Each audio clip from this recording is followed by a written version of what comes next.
Viernes 14 de enero del 2022, soy Carolina Díaz y gracias por acompañarnos en esta nueva edición de JN Noticias. Te presentamos a continuación nuestros principales titulares.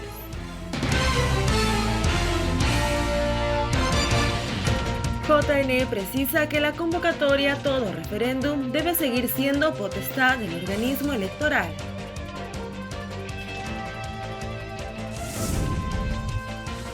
Balance positivo deja labor en elecciones generales 2021 en medio de pandemia, destaca JNE.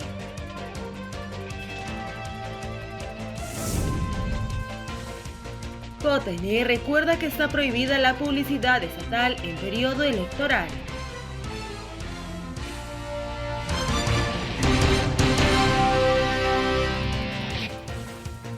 Y comenzamos con la información. El Pleno del Jurado Nacional de Elecciones indicó que la convocatoria a todo referéndum debe seguir siendo potestad del organismo electoral, dado que es el que posee la capacidad técnica para determinar la fecha más idónea para su realización.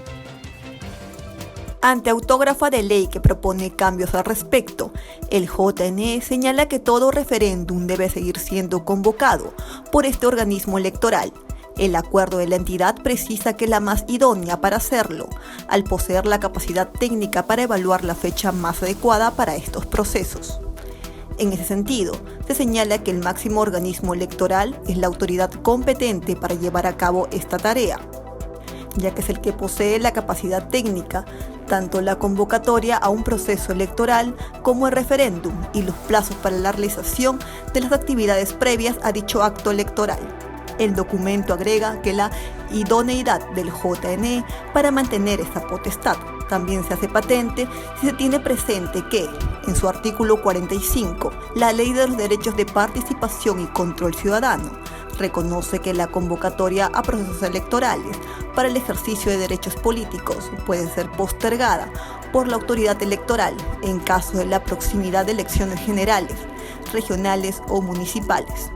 De esta forma, la entidad electoral plantea mantener vigente lo señalado en el citado artículo, añadiendo una propuesta de redacción distinta a lo consignado en la autógrafa. Así, en el nuevo texto se prevé que también en los casos de referéndum de reforma constitucional, corresponde al JNE efectuar la convocatoria. Y el Jurado Nacional de Elecciones realizó un balance de la labor de la institución a lo largo del 2021. En tal sentido, el secretario general de la institución, Luis Sánchez, destacó los retos que tuvo la entidad electoral en el marco de la pandemia y los procesos electorales.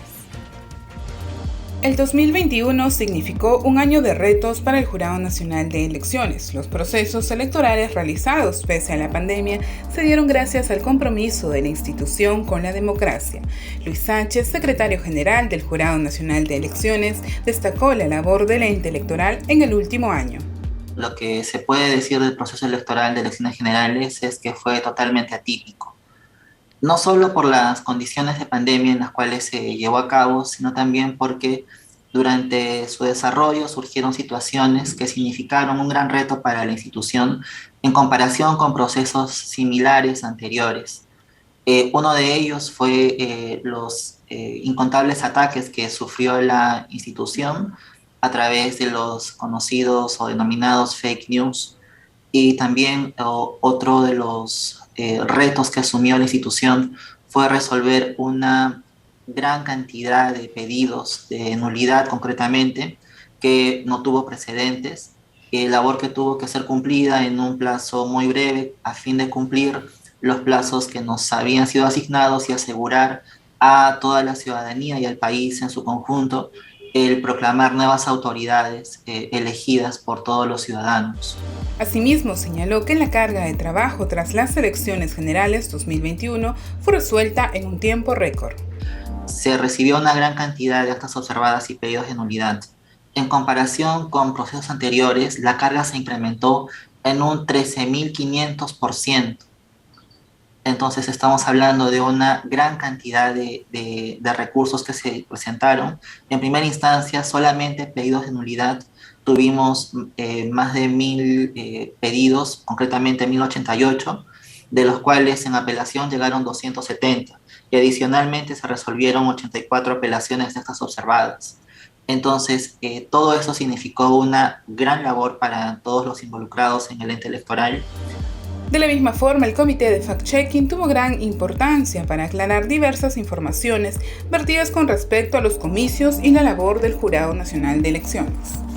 Uno de los retos, como se ha mencionado, ha sido hacer frente a todos estos ataques a través de los denominados fake news.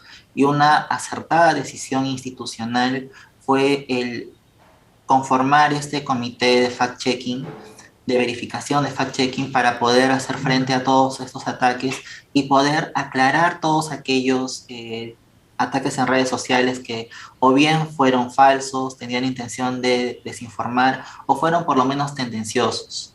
Entonces, este comité tuvo una ardua labor en redes sociales, principalmente en Twitter y en Facebook, siendo que en Twitter tuvieron que hacer un total de publicaciones de 34 tweets aclaratorios, y en Facebook tuvieron que hacer un total de 34 publicaciones con tal de desmentir esta información que circulaba en redes sociales a escala nacional.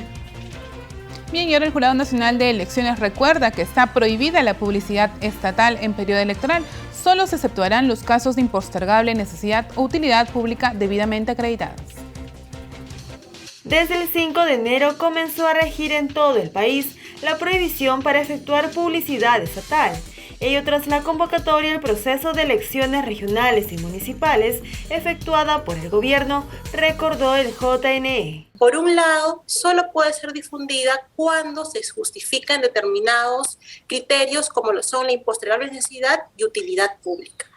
Y adicionalmente, esta publicidad estatal no debe de contener por ningún motivo determinados elementos, como lo son aquellos vinculados a una organización política, ya sea a través de símbolos, signos, nombres o lemas.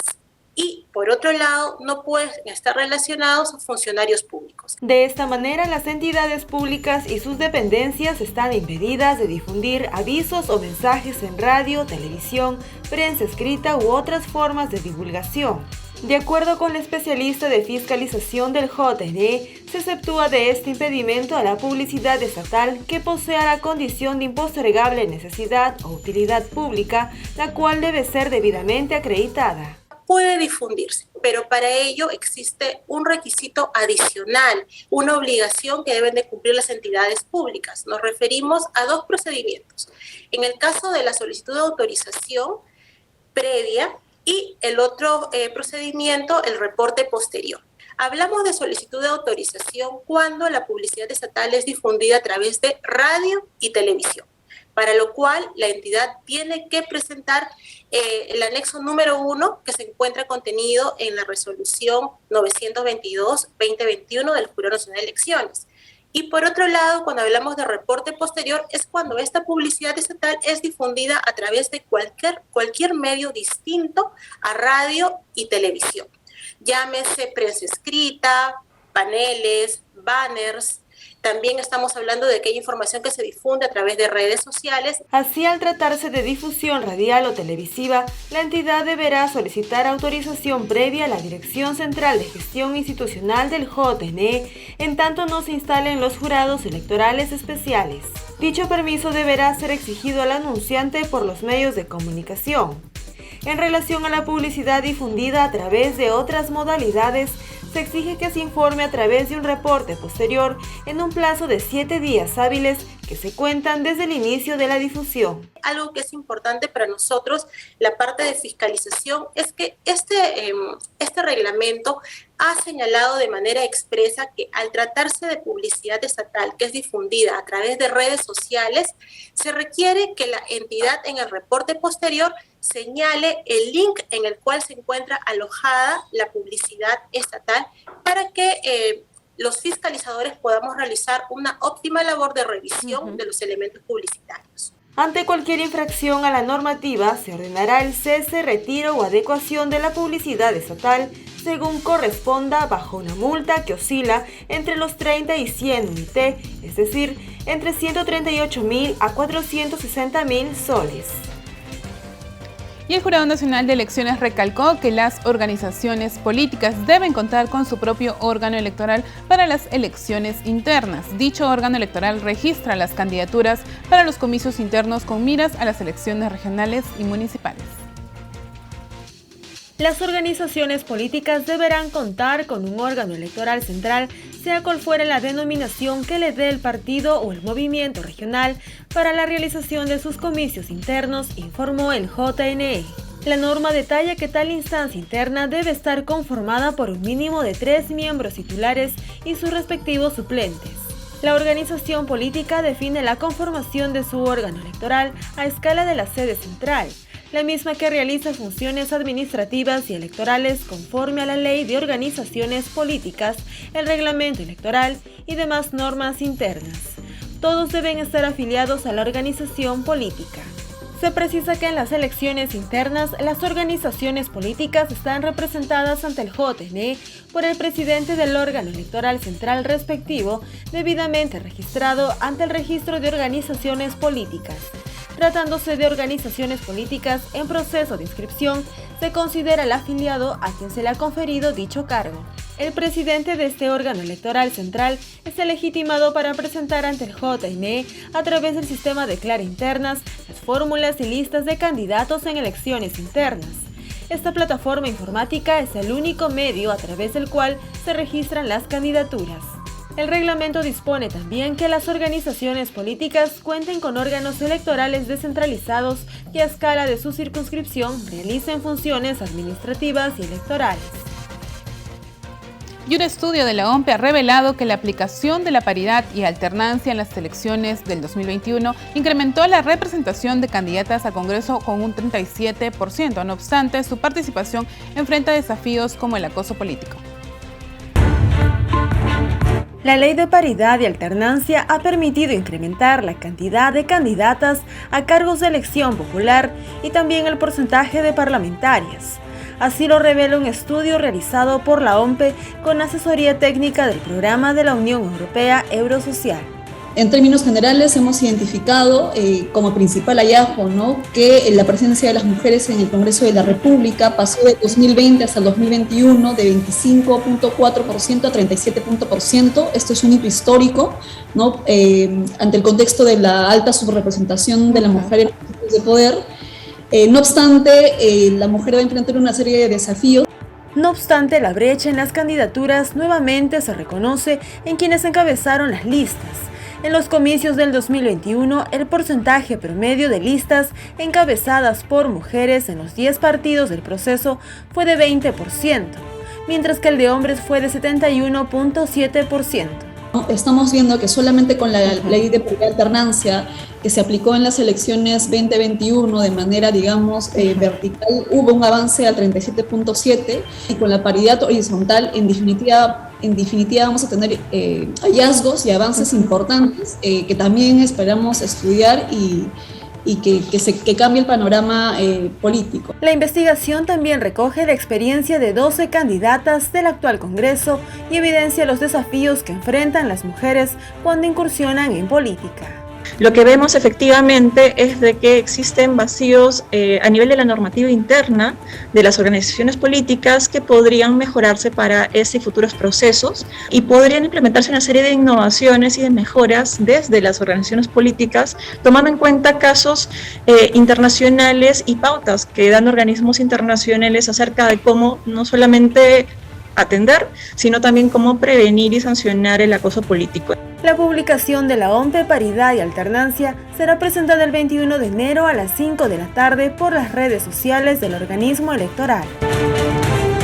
El abogado especialista en Derecho Electoral Jorge Jáuregui remarcó que la legislación vigente contempla que corresponde a los organismos electorales proteger los derechos de participación ciudadana y convocar a referéndum. Refirió además que esta potestad se da en el marco de la Ley de Participación y Control Ciudadano. El abogado especialista en Derecho Electoral, Jorge Jáuregui, señaló que la convocatoria a todo referéndum, incluyendo el de reforma constitucional, debe seguir siendo potestad del JNE, dado que es el que posee la capacidad técnica especializada para determinar la fecha más idónea para su realización. Es por eso que, en esta lógica de separación y equilibrio de poderes, corresponde a los organismos electorales, en este caso al Jurado Nacional de Elecciones, que tiene la función jurisdiccional de protección de los derechos de participación ciudadana, de participación de los derechos de control, y de modo general de interpretación de la ley electoral para garantizar la efectiva participación de los ciudadanos. En esa lógica, creo que no hay duda que conforme ya lo establece la ley de los derechos de participación y control ciudadano actualmente, corresponde al Jurado Nacional de Elecciones, a los organismos electorales, convocar a un referéndum cuando se trata de una iniciativa de participación ciudadana de modo general, ¿no? Es un poco la lógica, el diseño institucional que corresponde al de un régimen democrático, ¿no? En ese sentido, advierte que la norma aprobada en el Congreso, que modifica 2 artículos, no sería favorable en vista de que este proceso no es de calendario fijo, es decir, que la fecha de su realización no se encuentra determinada por ley, por lo que se requiere establecer técnicamente las condiciones más propias para su desarrollo. Yo percibo que hay una orientación, una voluntad política por parte del Parlamento, expresada en esta autógrafa de ley, que ha sido materia de una observación, lo que usted señala, que modifica 2 artículos de la Ley de los Derechos de Participación y Control Ciudadano. Hay una voluntad política de concentrar poder, ¿no? Porque dice, se convoca referéndum cuando se trata de la reforma constitucional, la convoca el presidente de la República con la autorización del Parlamento. O sea, cierra el círculo. Creo que esto no es lo que, digamos, la lógica del equilibrio de los poderes señala, ¿no? Creo que tratándose además de unas iniciativas ciudadanas, ¿no? De un mecanismo de participación ciudadana, corresponde al Jurado Nacional de Elecciones la, digamos, convocatoria a un proceso de esas características, ¿no? Justamente para preservar que desde el poder político no se vaya a limitar estos derechos de participación. Finalizó diciendo que el máximo organismo electoral es la autoridad competente para llevar a cabo esta tarea, ya que es el que posee la capacidad técnica para evaluar los diversos aspectos que implican tanto la convocatoria a un proceso electoral como los plazos para la realización de las actividades previas a dicho acto electoral.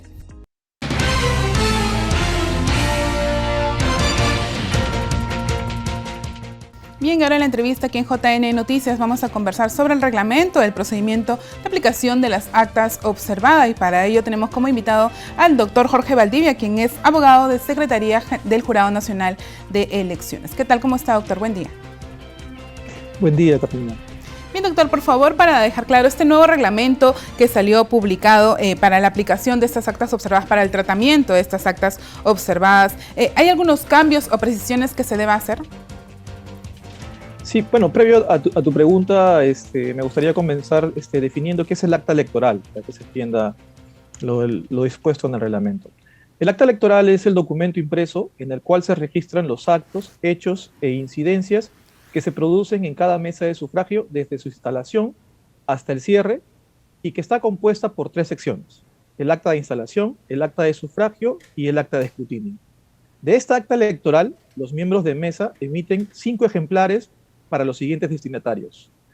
La primera para la Oficina Descentralizada de Procesos Electorales, ODP, que es el acta que sirve para el cómputo de los votos. El otro ejemplar va dirigido al Jurado Electoral Especial, JEE. El otro ejemplar va dirigido al Jurado Nacional de Elecciones, Oficina Nacional de Procesos Electorales, la OMP. Y la quinta y última va dirigido al conjunto de organizaciones políticas.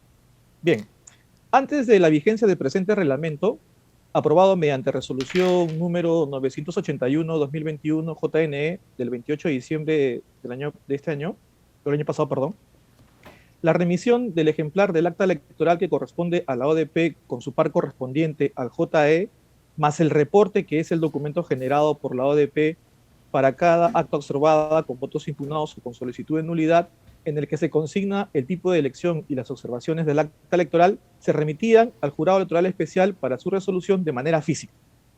Ahora, debido a la pandemia, el reglamento vigente permite que esta entrega pueda ser de manera digital, a excepción del ejemplar del acta electoral que le corresponde al JE en los casos en donde el ejemplar del acta electoral correspondiente a la ODP no haya sido procesada por contener votos impugnados, cuya entrega siempre será de manera física. Correcto. Esto porque la norma establece que el Jurado Electoral Especial debe verificar si en el ejemplar del acta que le corresponde se ha insertado en sobre especial estos votos impugnados, ¿no? Y con ello resolver. Correcto. Para poder tener más clara este concepto que nos ha mencionado sobre las actas, por ejemplo, un acta con votos impugnados, ¿cómo sería? En este caso, si ponemos un ejemplo en una elección. El acta con votos impugnados es el acta electoral que contiene uno o más votos impugnados y o la impugnación a la identidad de uno o más electores. Esto se consigna en la parte del escrutinio, ahí la cantidad de votos impugnados. Ahora, si el acta electoral consigna esta existencia de votos impugnados, el jurado electoral especial verifica si la mesa de sufragio insertó en el sobre el ejemplar, los sobres especiales que contienen dichos votos impugnados. De encontrarse los sobres que contienen estos votos impugnados, corresponde al jurado electoral especial, en grado de apelación y en última y definitiva instancia, previa audiencia, pronunciarse sobre lo resuelto por la mesa de sufragio. Ahora, si en el acta electoral se consigna la existencia de votos impugnados, pero los sobres que contienen estos no se encuentran insertados conjuntamente con el ejemplar del acta electoral que le corresponde al jurado electoral especial, dichos votos impugnados se adicionan a los votos nulos del acta electoral. Bien. Doctor, en cuanto a un acta incompleta, ¿en qué momento de la elección, en los 3 momentos, se puede identificar un acta incompleta? El acta incompleta es el ejemplar correspondiente a la ODP que no consigna el total de ciudadanos que votaron ni en letras ni en números. Este dato está en la sección de sufragio. En la sección de sufragio está este dato en donde los miembros de mesa tienen que consignar, sea en letras o en números, o en números, el total de ciudadanos que votaron. El acta electoral siempre tiene impresa en un casillero el número de electores que deben votar, es el total de electores hábiles. Y el total de ciudadanos que votaron es la cantidad de ciudadanos que realmente votaron en dicha mesa de sufragio. Y ese dato lo tienen que consignar los miembros de mesa. Entonces, un acta incompleta es cuando los miembros de mesa no consignan ese dato ni en letras ni en números. Y es por ello que es observada también en cuanto a, por ejemplo, si no cuenta con las firmas en las 3 actas, no se cuenta con la firma de los 3 miembros de mesa también. Sí, bueno, esa es otra observación, que es un acta sin firmas, que es el ejemplar del acta electoral correspondiente a la ODP que no contiene la cantidad mínima requerida de firmas, nombre, apellidos y número DNI de los miembros de mesa. Esta cantidad mínima es que al menos en una de las secciones del acta electoral obren las 3 firmas, nombres, apellidos y número DNI de los 3 miembros de mesa. Y en las otras 2 secciones, al menos la firma, nombre, apellido y número DNI de los otros 2 miembros de mesa.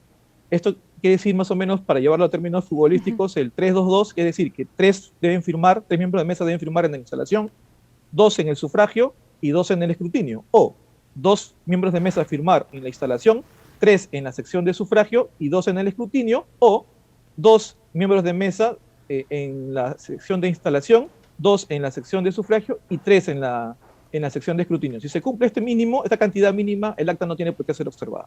Correcto. También en las elecciones, las últimas elecciones generales, pudimos ver que hubo una gran cantidad de actas observadas y también pedidos de nulidad. A eso, por favor, quisiera que nos aclare el panorama. ¿Qué es un acta con solicitud de nulidad? Es el acta electoral en la cual se consigna en el área de observaciones, en cualquiera de sus 3 acciones, instalación, sufragio, escrutinio, el pedido de nulidad formulado por algún personero acreditado en la mesa de sufragio, basado en hechos pasibles de conocimiento directo de la mesa de sufragio. Estos hechos están regulados tipificados en los literales A, C y D del artículo 363 de la Ley Orgánica de Elecciones.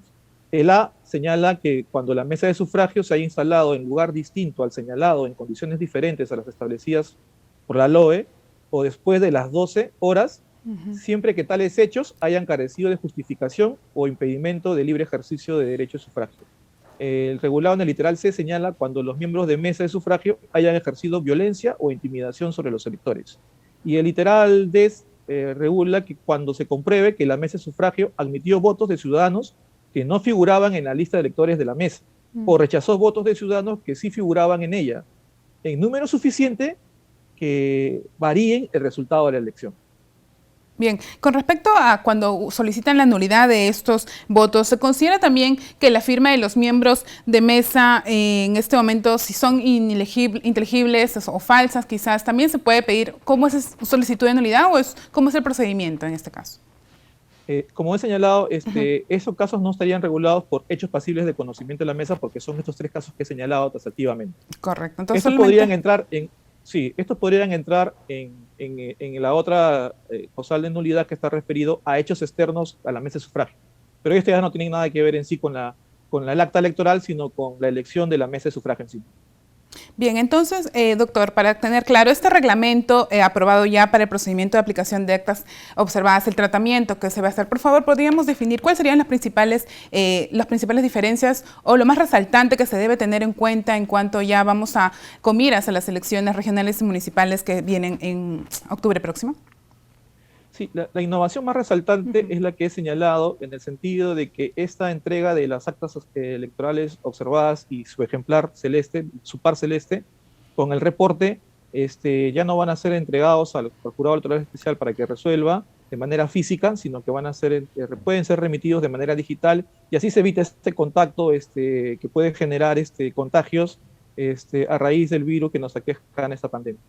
Claro, todo con miras a seguir los protocolos que se puedan cumplir y que se puedan también tratar bien estas actas observadas. Doctor, finalmente, por favor, en este reglamento también de la aplicación, ¿hay alguna precisión que usted desee dar para poder entender totalmente el tema? Sí, bueno, con relación a los pedidos de nulidad, para que quede claro, estos pedidos de nulidad que se consignan en el acta electoral son por hechos de conocimiento de la mesa de sufragio, no por hechos externos de la mesa de sufragio. En estos casos tienen que ser exclusivamente por conocimiento de los miembros de mesa de la mesa. Y la regulación también del trámite de este tipo de nulidad está también regulado en la resolución 941-2021-JNE del 14 de diciembre de 2021, que establece las reglas referidas a los pedidos de nulidad de votación de mesa de sufragio y nulidad de elecciones. Bien, desde el Jurado Nacional de Elecciones nosotros también impulsamos que ese tratamiento de actas observadas se pueda dar de la mejor forma para poder resolver. Sabemos que anteriormente en el balance que nos brindó el doctor Sánchez de las elecciones generales 2021 se resolvieron un total de actas observadas en tiempos récord, también solicitudes de pedidos de nulidad, ¿no? Entonces, ¿qué es lo que se espera como institución que en estas próximas elecciones aminorar esa carga, cierto? Sí, correcto. Eso también mucho depende de la capacitación a los miembros de mesa que realice las ODP, la OMPE. Si hay una buena capacitación, obviamente que los miembros de mesa van a llenar correctamente las actas electorales y eso va a disminuir mucho el número de actas observadas que pueden presentarse en estas elecciones que se vienen.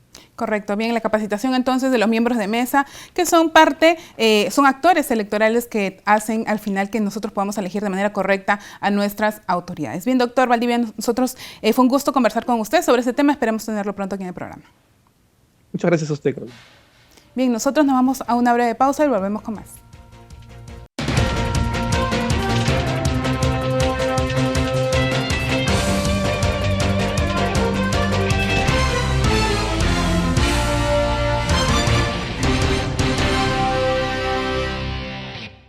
Y gracias por continuar con nosotros. Queremos ahora invitarlos a seguir el noticiero JN Noticias también por la señal de nuestro canal aliado TV Norte de Chiclayo. TV Norte transmite el noticiero institucional del JN de lunes a viernes a las 7 de la noche y además el noticiero de fin de semana JN Regional todos los sábados y domingos a las 5 de la tarde. Ambos programas del Jurado Nacional de Elecciones llegan gracias a TV Norte a las ciudades de Piura por su repetidora Canal 30, señal digital, a Tumbes por el canal 25 y Chachapoyas por el canal 13. Ya saben, ustedes viven en el norte del país, pueden tener la mejor información electoral del Jurado Nacional de Elecciones por la señal de TV Norte. Ya lo saben.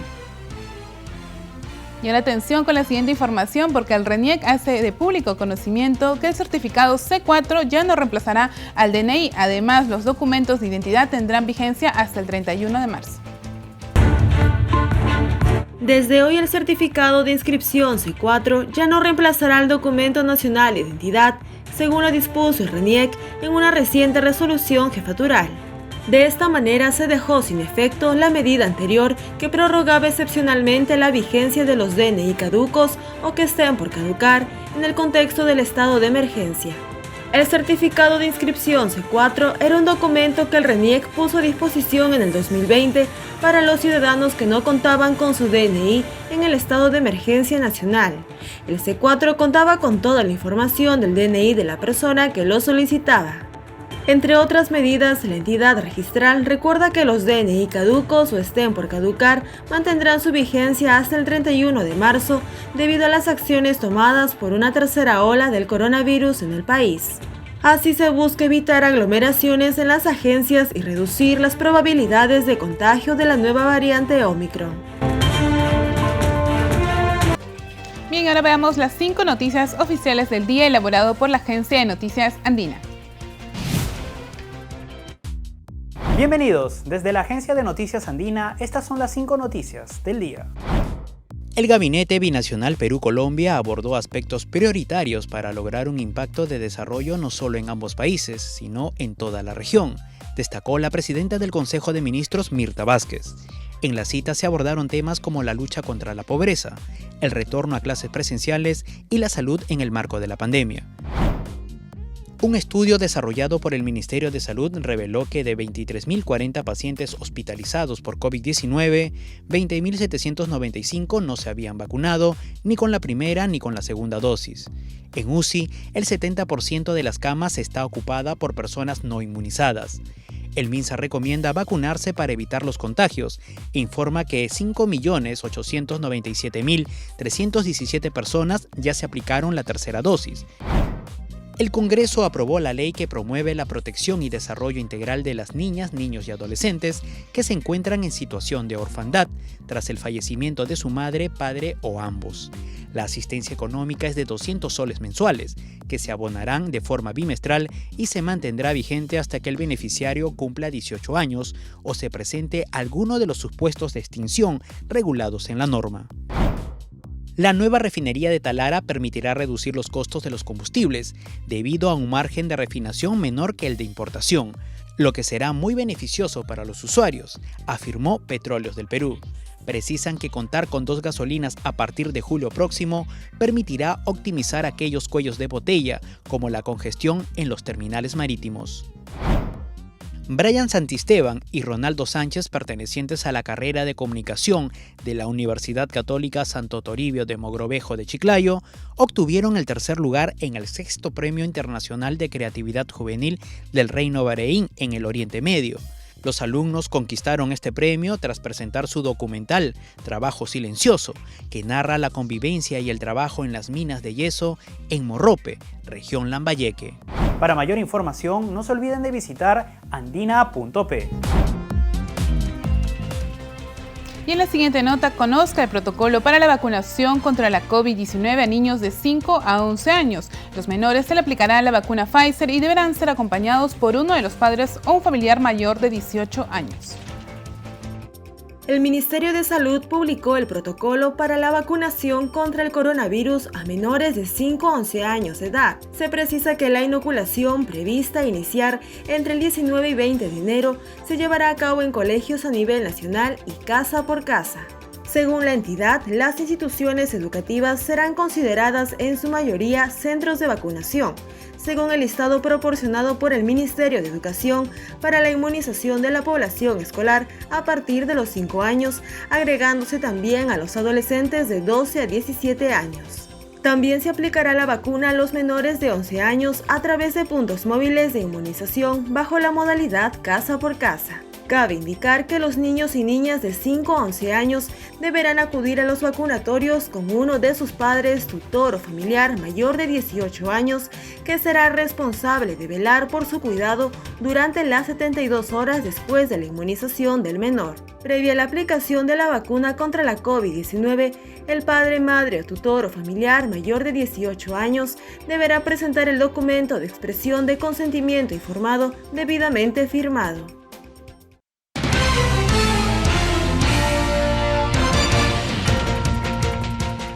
Bien, y ahora en la entrevista vamos a conversar con el doctor Roger Araujo, quien es médico infectólogo del Instituto Nacional de Salud, y vamos a hablar sobre el tema del Omicron, la prevalencia, los síntomas y las medidas de prevención que debemos de tomar ante esta variante de la COVID-19. ¿Qué tal? Buen día, doctor. ¿Cómo estás? Buen día. Bien, doctor, para comenzar, el ministro Ceballos anunció ya que estamos en una tercera ola de la COVID-19. ¿Qué escenario es este y en qué momento ya definieron que nos encontrábamos en la tercera ola? Sí, es muy importante esto que se haya ya declarado como una tercera ola, porque eso permite al Ministerio, al Instituto Nacional de Salud, luego tomar medidas e iniciar el plan justamente para la tercera ola. Ya había un plan establecido en los meses previos esperando una tercera ola. En algún momento lo que se esperaba es que la tercera ola ocurriera en septiembre y que fuera causado por la variante Delta, que era la variante que se volvió la mayoritaria en el país, ¿no? Y como se había visto en otros países, por ejemplo en Estados Unidos, en la India, se esperaba de que hubiera una ola debido a esta variante, la variante Delta. Sin embargo, septiembre, octubre, noviembre, estuvimos en un mínimo de casos, se aprovechó para mejorar las campañas de vacunación, y a fines de noviembre se reporta esta nueva variante, que es la variante Omicron, y en solo 2 días la Organización Mundial de la Salud la denominó una variante de preocupación. Correcto. Y la denominó una variante de preocupación por varias causas, entre ellas porque el virus tenía muchas mutaciones, tenía 32 mutaciones que la hacen diferente de la cepa original, solo en una de las proteínas, que es la proteína que le ayuda a ingresar a las células. Correcto. Pero al mismo tiempo se vio un aumento explosivo de casos en Sudáfrica, y además rápidamente se comenzó a dispersar en el mundo. Ni bien fue reportada, ya hubieron casos en viajeros en Hong Kong, en Reino Unido, en Holanda. Entonces, luego de esto, nosotros reforzamos nuestra vigilancia. Nosotros hacemos una vigilancia que llamamos vigilancia genómica.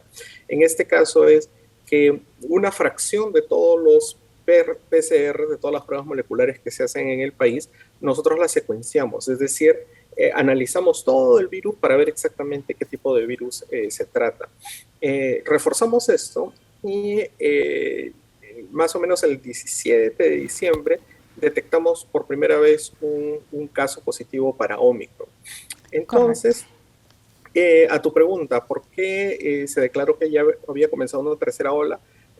Yo diría que son varios factores que se juntaron al mismo tiempo. Primero, se comenzó a observar un aumento de casos, ¿no? Un aumento de casos no solo a nivel metropolitano, sino a nivel nacional. 2, el ingreso de la variante Omicron, como te digo, fue más o menos a mediados de diciembre, y que rápidamente comenzó a escalar. Los casos que detectamos, primero detectamos 1, después 4, después 8, 20, 70, etcétera, y actualmente ya estamos en 394 casos. Efectivamente, los contagios fueron aumentando, y es lo que pudimos notar a comparación de la otra variante Delta que salió anteriormente. Ahora, doctor Araujo, por favor, si podríamos decir a la ciudadanía cuáles serían las diferencias en cuanto a los síntomas de esta variante Omicron, con diferencia de la COVID-19, ¿no? ¿Qué síntomas son los que se presentan más, que uno puede identificar que está contagiado con esta variante, ¿no? Sí, lo primero que hay que recordar y debemos tomar en cuenta siempre es que Omicron sigue siendo coronavirus, sigue siendo COVID-19.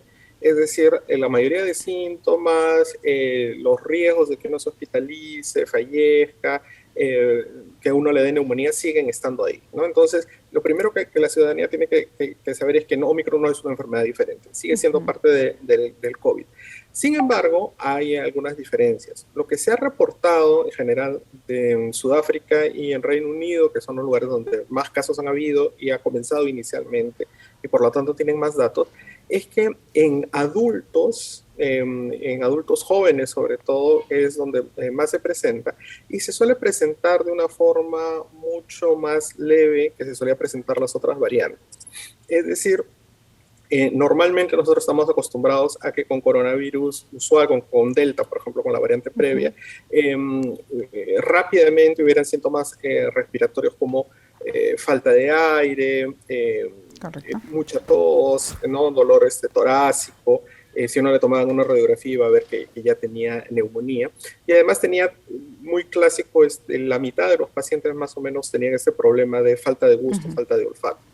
En el caso de Omicron, este es un virus que infecta primariamente la parte superior de la vía aérea, es decir, la laringe, la faringe, la secreción, la mucosa nasal.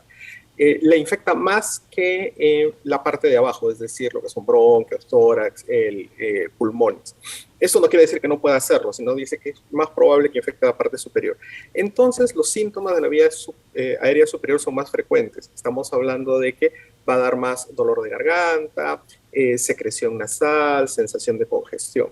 También lo que se ha reportado es que da bastantes síntomas generales, es decir, fiebre, malestar general, mucha fatiga, ¿no? Y respecto a esta parte de la pérdida de olfato y de gusto, es mucho menor que con lo que habíamos visto antes. Más o menos calcula que el 20% nomás pierden el olfato y el gusto. Esto hace de que en una persona, en un adulto mayor, se pueda presentar simplemente con congestión, un poco de dolor de garganta, fiebre baja, y uno lo confunda con, por ejemplo, un resfriado común. Claro. Entonces, si hay algún mensaje importante es que ahora Omicron, o sea, coronavirus, se puede presentar muy parecido a lo que es un resfrío común. Incluso algunas personas lo pueden tomar como fueran alergias o cosas por el estilo, y estamos hablando realmente que están infectados. Claro, correcto. Siempre identificar los síntomas que puedan presentar y hacerse el descarte inmediatamente, ¿no? Para poder frenar el avance del virus en caso lo tengan las personas. Ahora, con respecto a la protección, doctor Araujo, comentaron que una KN95 podría cubrirnos en cierto porcentaje mayor en cuanto a la exposición del virus. Sin embargo, también usan doble mascarilla de las quirúrgicas. ¿Qué tan beneficioso es usar 2 mascarillas de las quirúrgicas a usar una KN95 para protegernos? Sí, lo que hay que tener en cuenta, y esto respecto de las medidas de prevención, el uso de mascarillas es una de las cosas más importantes.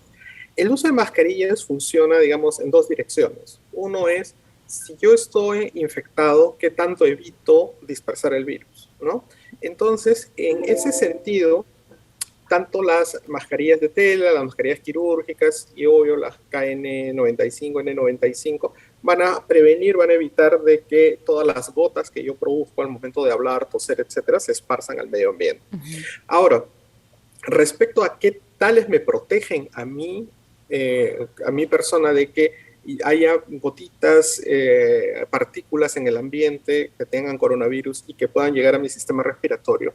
Las que ofrecen mayor protección justamente son estas N95, KN95. Primero porque justamente como el nombre dice, lo que hacen es evitan que el 95% de las partículas pequeñas puedan atravesarlo. Entonces, con eso reduce 20 veces la probabilidad de que una de estas partículas pequeñas pase.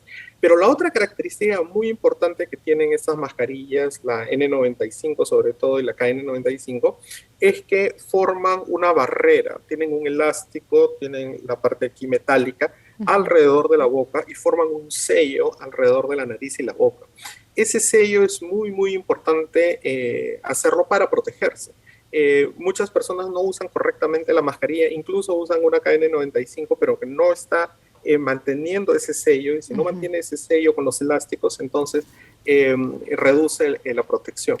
Y en el caso de las mascarillas de tela, justamente no mantienen este cierre hermético, digamos, alrededor de la nariz y de la boca, lo que disminuye la posibilidad de proteger, ¿no? Pero además tampoco es que filtran el 95% de las partículas como las KN95 esto. Entonces la protección es menor. Bien. Para esto la idea es usar una mascarilla quirúrgica que ya tiene 3 más o menos capas de tela y encima usar la mascarilla de tela, ¿no? Entonces mascarilla quirúrgica encima mascarilla de tela. Esto no solo porque es doble barrera, sino porque además si bien la mascarilla quirúrgica tiene cierto grado de protección, está suelta. Entonces la mascarilla de tela suele darle una mayor fijación al rostro, ¿no? Claro, correcto. Entonces, de todas maneras, las KN95 y N95 van a ofrecer mucha más protección para la persona. Pero en caso de que no se pueda usar la mascarilla quirúrgica más la mascarilla de tela, es una opción que se puede hacer, sobre todo para evitar contagiar al resto de personas. Bien, ¿no? Y para agregar eso, no es solo el uso de mascarillas, las medidas de prevención, las otras medidas de prevención siguen siendo higiene de manos constante, con alcohol gel, agua y jabón. También evitar lo que son aglomeraciones y mantener el distanciamiento social, ¿no? Correcto. Estamos hablando idealmente 2 metros alrededor de un perímetro de 2 metros, por lo menos 1,5 metros tiene que tratar de mantenerse de la distancia. Bien, doctor, para finalizar, por favor, con respecto a las vacunas, las personas que tienen ya sus 3 dosis o 2 dosis, ¿están más protegidos frente a este virus? Es decir, ¿ellos pueden pensar también que ya no se van a contagiar o aún así estando vacunado el contagio va a ser el mismo que al no estar vacunado. Lo que mencionas es importante. Creo que hay dos aspectos que hay que recalcar sobre vacunas, que es la otra parte, el otro brazo súper importante de lo que es prevención. Debido a lo que te comenté al inicio de que Omicron ha mutado, ha cambiado respecto al virus original, y las vacunas fueron diseñadas con el virus original, hubo bastante preocupación al respecto de cómo iba a ser la efectividad de las vacunas frente a Omicron. Y lo que se observó es que la efectividad en personas que habían recibido solo 2 dosis había caído, ¿no? Era menor. La buena noticia es que si alguien recibe un refuerzo, una tercera dosis, entonces la efectividad de las vacunas se recupera, ¿no? Y se recupera bastante. Estamos hablando de ofrece protección 89% más o menos. Correcto. Entonces es importante en estos tiempos de Omicron colocarse una tercera dosis. Acá en el Perú tenemos la suerte de que están disponibles para personas que ya pasaron 3 meses después de 2 dosis. Sí. Y entonces, si ya pasaron los 3 meses, colóquese la tercera vacuna, eso va a aumentar bastante la protección que pueda tener frente a Omicron. Ese es el primer punto. Y el segundo punto que mencionaste es esto. Las vacunas en general, la protección que ofrecen, sobre todo es para evitar que uno se hospitalice y evitar fallecimientos. Entonces, su protección contra infecciones no es 100%, para nada, nunca las mejores vacunas lo han hecho en su mejor momento. Entonces, cuando uno está vacunado, es posible que uno le dé la infección, pero si es que le llega a dar la infección cuando uno está vacunado, entonces el cuadro va a ser mucho más leve y hay menor riesgo de que se hospitalice y finalmente de que fallezca.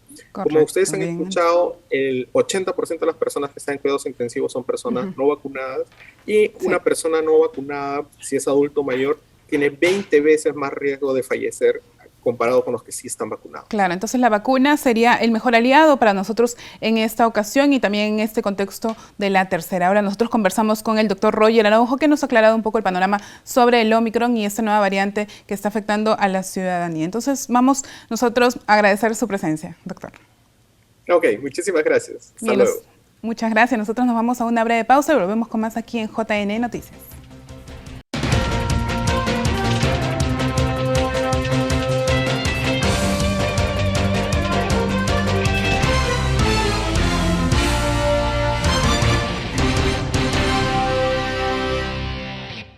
Y continuamos aquí en JN Noticias. Diana Guamaní de la Contraloría nos reporta que serán más de 32.000 acciones de control que se tienen previstas para este 2022. Vemos el informe de trabajo que tendrá el ente de control a nivel nacional. Una serie de operativos, megaoperativos y más de 35.000 servicios de control en todo el país realizará la Contraloría General en el 2022. Para iniciar el año, la Contraloría realizará a nivel nacional el operativo Buen Inicio del Año Escolar 2022 a fin de determinar si los colegios cumplen las disposiciones para el retorno presencial. Asimismo, la Contraloría desplegará auditores a casi 700 municipalidades para determinar si el servicio de limpieza pública se ejecuta de manera continua. Inspeccionará en un gran operativo las 52 universidades públicas existentes en el país para reducir el impacto de la corrupción en la gestión universitaria. Esto fue dado a conocer por el Contralor General Nelson Schack durante una conferencia de prensa. Schack Yalta informó que durante el 2022 la Contraloría General tiene previsto ejecutar 35.735 informes de control posterior, simultáneo y previo.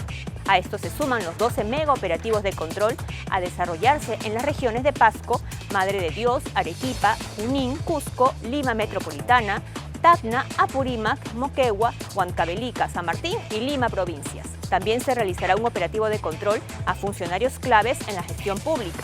Esto debido a que una alerta de control ha detectado que se habría favorecido a autoridades, funcionarios y familiares con contrataciones irregulares con el Estado. Al respecto, Schack mencionó que en el periodo 2019-2021 se ha detectado que 94 autoridades del Gobierno nacional, regional y local y sus parientes habrían contratado con el Estado pese a estar impedidos por la Ley de Contrataciones. El Contralor advirtió que el Estado ha sufrido pérdidas económicas por 2.502 millones de soles durante el 2021. Esto debido a irregularidades cometidas por 7.740 funcionarios y servidores públicos en diversas instituciones. Esta es la primera conferencia de prensa en la cual la Contraloría da a conocer a todo el país tanto la agenda proyectada para el presente año como los resultados de la labor de control, en un afán de transparencia y acceso a la información que la ciudadanía demanda. Bien, y por otro lado, Alexander Fasanando Ribeiro se convirtió en el primer fiscal de origen indígena del pueblo Shipibo-Conibo y formará parte del subsistema especializado en derechos humanos, interculturalidad y delitos de terrorismo. Alexander Fasanando es el primer fiscal de origen indígena del pueblo Shipibo-Conibo, abogado por la Universidad Nacional de Ucayali, y asumió el cargo en la ceremonia de juramentación de 10 fiscales adjuntos provinciales. Acuñantá, Fiscalía de la Nación Cushibo, juro por Dios, por la patria, desempeñar fielmente los deberes del cargo que se me confiere. Durante su desempeño profesional en la SUNAR de la sede Pucallpa, el flamante fiscal ocupó el cargo de intérprete en lenguas originarias en temas de programas de inclusión social. Proveniente de un pueblo indígena, sé necesariamente las necesidades y las problemáticas que pasan en nuestra región y en nuestro país, ¿no?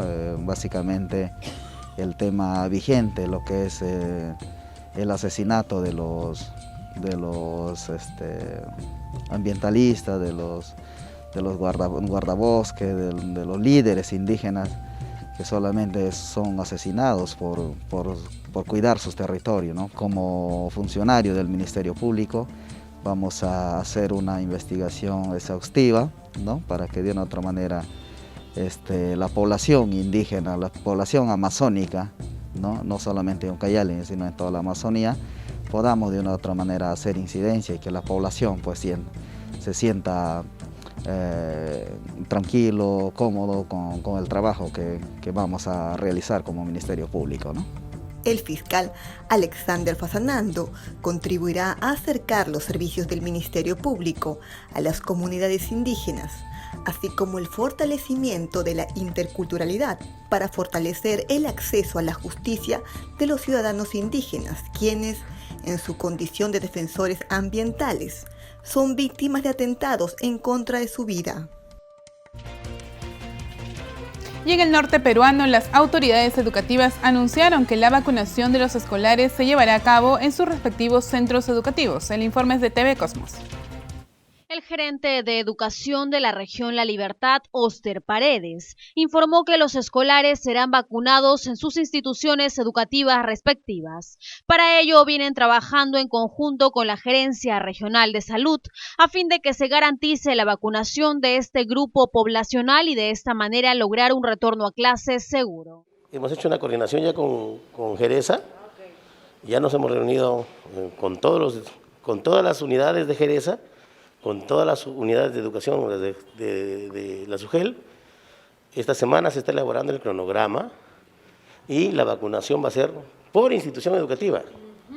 Entonces los directores van a sacar sus nóminas, su lista, y ese día que van a cronogramar llamémosles, la vacunación en la institución educativa, debería ser como una fiesta, ¿no? O sea, es una situación de salud. El niño tiene que ir con su papá, ¿no? Si el papá no ha sido vacunado, también lo pueden vacunar allí. Así también indicó que ya están trabajando en el mejoramiento de infraestructura e implementación en colegios liberteños. Para la primera semana de marzo, todo debería encontrarse en óptimas condiciones. Y estamos en pleno proceso de mantenimiento. Se está haciendo la limpieza, luego de ahí se supone que se va a adecuar los baños, los lavamanos. Ya estamos en pleno trabajo. Ya estamos en pleno trabajo. Como te decía, a la primera semana de marzo, todas las instituciones ya deberían estar completamente adecuadas para el inicio del año escolar. Y con respecto a las 7 horas diarias de jornada educativa, Oster aclaró que la medida no es para todos los colegios, sino para aquellos que en su informe presentado tengan resultados favorables. Ahora el nuevo ministro está indicando que la jornada sería hasta las 7 horas. Igual va a depender mucho de cómo cada institución educativa se organiza para que informe y diga, esta es la forma de cómo yo me voy a organizar. En enero y febrero los directivos trabajan ya esos documentos y como lo ha manifestado también el ministro, ¿no? El inicio de clases es el 1 de marzo, sí o sí. Se empiezan las clases. Lo que las primeras 2 semanas es justamente para ajustar con los profesores los horarios, los aforos, los grupos, la forma de cómo van a hacer el trabajo pedagógico. Es importante que no le tengamos miedo a la vacuna. Nuestros niños también necesitan estar protegidos para retornar a las aulas. Bien, y llegamos al final del programa. Muchas gracias por acompañarnos. Nos reencontramos el lunes aquí en el 516 de Movistar TV, las redes institucionales del JN y por la señal de nuestros canales aliados. Los dejamos con bellas imágenes del Nevado del Pamayo.